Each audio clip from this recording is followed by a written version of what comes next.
નમસ્કાર મિત્રો, આજે આપણે આ વિડીયોની અંદર જોઈશું તમે તમારો પીએફ નંબર કઈ રીતના મેળવી શકો। મિત્રો, આપણે ઘણા બધી કંપનીની અંદર નોકરી કરી હોય પણ આપણી જોડે જો પીએફ નંબર ના હોય તો આપણે પીએફ કેટલો છે એ બધું જાણી શકતા નથી।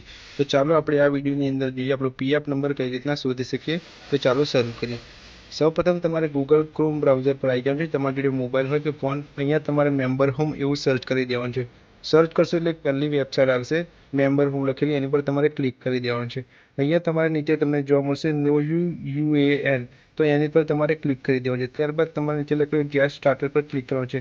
અહીંયા મિત્રો તમારે તમારો મોબાઈલ નંબર અને સિલેક્ટ આઈડી પ્રૂફમાં આધાર કાર્ડ સિલેક્ટ કરી અને નીચે તમારે આધાર કાર્ડનો નંબર એન્ટર કરી દેવાનો છે। આધાર કાર્ડ નંબર એન્ટર કર્યા બાદ તમારે જે પણ કેપ્ચા છે તમારે ક્લિક કરી દેવાનું છે। એ કેપ્ચા ફિલ કર્યા બાદ તમારે સેન્ડ ઓટીપી અને વેરીફાઈ પર તમે ક્લિક કરશો એટલે તમારા રજિસ્ટ્રેશન મોબાઈલ નંબર પર એક ઓટીપી આવશે। એ ઓટીપી એન્ટર કરશો એટલે તમને તમારો યુઆર નંબર અહીંયા જોવા મળી જશે। અહીંયાથી તમારો યુઆરએન નંબર કોપી કરી અને તમારે ઉમંગમાં જઈને એક્ટિવ કરી દેવાનો છે। તો મિત્રો, વિડીયોને ગમ્યું તો લાઈક શેર કરજો અને ચેનલને સબસ્ક્રાઈબ કરવાનું ભૂલતા નહીં। Thank you.